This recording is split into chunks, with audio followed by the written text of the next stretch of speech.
ದಯಮಾಡಿ ದೇಶದ ರಾಜ್ಯದ ಜನರು ಯಾವುದಕ್ಕೂ ನೀವು ಕಿವಿಗೊಡಬೇಡಿ. ಇವ್ರ ಯೋಗ್ಯತೆ ಏನಾದರೂ ಇದ್ದರೆ BJP JDSನವ್ರಿಗೆ ಕೇಂದ್ರದಿಂದ 10 ರೂಪಾಯಿ ತರುವಂಥದ್ದಕ್ಕೆ ಪ್ರಯತ್ನ ಮಾಡಲೇ ಇಲ್ಲ. ದಿನ ಬೆಳಗ್ಗೆ ಇದ್ದರೆ 10 ಜನ ಪ್ರೆಸ್ ಮೀಟ್ ಮಾಡ್ತಾರೆ, 10 ಜನ ಪ್ರೆಸ್ ಮೀಟ್ ಮಾಡ್ತಾರೆ.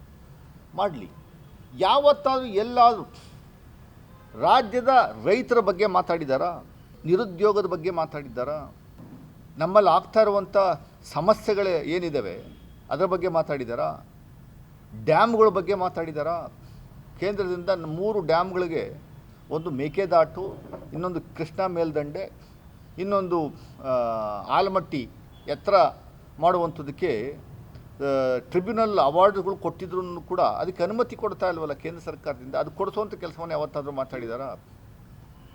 ಅಲ್ಲಿ ಯಾರೋ ಒಬ್ಬ ಪ್ರಹ್ಲಾದ್ ಜೋಶಿ ಅಂತೆ ದಿನ ಬೆಳಿಗ್ಗೆ ಇದ್ದರೆ ಬಾಯಿಗೆ ಬಂದಂಗೆಲ್ಲ ಮಾತಾಡ್ಕೊಂತಿರುವಾಗ ತಿರುಗಾಡುವಂಥ ವ್ಯಕ್ತಿ. ಅರೆ ನೀವು ಪಾರ್ಲಿಮೆಂಟ್ರಿ ಮಿನಿಸ್ಟ್ರಿ, ಕೋಲ್ ಮಿನಿಸ್ಟ್ರಿ, 3-4 ಪೋರ್ಟ್ಫೋಲಿಯೋ ಇದೆ, ಪ್ರೈಮ್ ಮಿನಿಸ್ಟ್ರಿಗೆ ಭಾಳ ಕ್ಲೋಸು.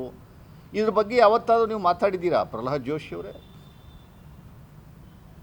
ಇದೇ ಪ್ರಹ್ಲಾದ್ ಜೋಶಿನ ಇದೇ HD ಕುಮಾರಸ್ವಾಮಿಯವರು ಪೇಶ್ವೆ ಮನೆತನದ ಒಂದು ವ್ಯವಸ್ಥೆ ಕರ್ನಾಟಕದಲ್ಲಿ ಲಿಂಗಾಯತ ಸಮುದಾಯವನ್ನು ಸಂಪೂರ್ಣವಾಗಿ ಹಾಳು ಮಾಡ್ತಾ ಇದೆ ಅಂತ ಹೇಳಿದ್ರಲ್ಲ, ಅದಕ್ಕೇನಾದರೂ ಉತ್ತರ ಕೊಟ್ಟರೆ ನೀವು?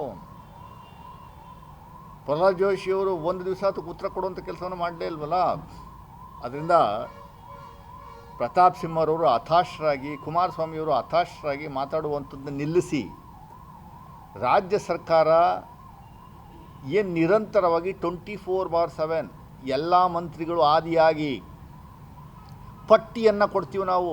5 ಗ್ಯಾರಂಟಿಗಳು 6 ತಿಂಗಳಲ್ಲಿ ಅನುಷ್ಠಾನ ಮಾಡಿರುವಂಥ ದೇಶದಲ್ಲಿ ಯಾವುದಾದ್ರೂ ರಾಜ್ಯ ಇದ್ದರೆ ಅದು ನೀವು ಹೋಗೋ ಸಂದರ್ಭದಲ್ಲಿ ಕಂಪ್ಲೀಟ್ ಟ್ರೆಜರಿನ,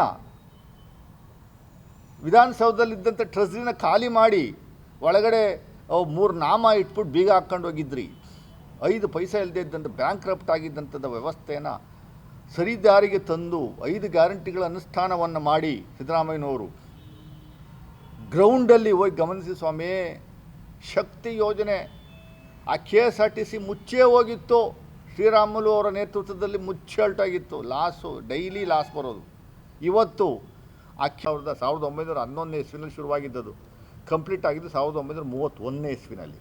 ಇನ್ನೊಂದು 5-6 ವರ್ಷಕ್ಕೆ 100 ವರ್ಷ ಕಂಪ್ಲೀಟ್ ಆಗುತ್ತೆ. ಪ್ರತಿಯೊಂದಕ್ಕೂ ಆಯಸ್ಸು ಅಂತ ಇರುತ್ತೆ. ಮನುಷ್ಯನಿಗೂ ಅಷ್ಟೇ 100 ವರ್ಷ ಅಂತ ಆಯಸ್ಸಿದೆ, ಅದಕ್ಕೂ ಅಷ್ಟೇ 100 ವರ್ಷ ಅಂತ ಆಯಸ್ಸಿರುತ್ತೆ, 150 ವರ್ಷ ಅಂತ ಆಯಸ್ಸಿರುತ್ತೆ. ಏನು ನಮ್ಮಮ್ಮ ಅಂದರೆ ಒಂದು 200 ವರ್ಷ ಸರಿಯಾಗಿ ನಾವು ಸ್ಟ್ರಕ್ಚರ್ ಸ್ಟೆಬಿಲಿಟಿ ಎಲ್ಲ ನೋಡ್ಕೊಂಡು ಹೋದರೆ 100 ವರ್ಷ ಆಯಸ್ಸು, ಇನ್ನೂ 100 ವರ್ಷ ಆಯಸ್ಸು ಇರುವಂಥದ್ದಕ್ಕೆ ಅವಕಾಶ ಇದೆ. ಏನು ಪರ್ಮನೆಂಟಾಗಿ 1000 ವರ್ಷ ಇರಲ್ಲ ಅದು. ಈಗಾಗಲೇ ಇಂಥ ಆ್ಯಕ್ಟಿವಿಟೀಸ್ ಮೂಲಕ ಏನಾಗುತ್ತೆ, ಬಿರುಕು ಅದು ಇದು ಎಲ್ಲ ಬರುವಂಥದ್ದು ಆದಾಗ ವಾಟರ್ ಪ್ರೆಷರ್ಗೆ ಬಿರುಕು ಜಾಸ್ತಿ ಆಗುತ್ತೆ. ಏನಾದರೂ ಸಮಸ್ಯೆ ಆಗೋದ್ರೆ KRS ಡ್ಯಾಮ್ಗೆ ಏನಾದರೂ ಒಡೆದೋಗ್ಬಿಟ್ರೆ, ಏನಾದರೂ ತಪ್ಪಿ ಏನೋ ಸಮಸ್ಯೆ ಆಗೋದ್ರೆ ಮತ್ತೆ ಅದನ್ನು ರೀಬಿಲ್ಡ್ ಮಾಡೋಕ್ಕೆ 4 ವರ್ಷ 5 ವರ್ಷ ತಗೊಳುತ್ತೆ. ಅಂಥವ್ರಿಗೂ ಏನು ಮಾಡ್ತೀರಿ? ಕುಡಿಯೋಕ್ಕೆ ಏನು ಬೆಂಗಳೂರಿಗೆ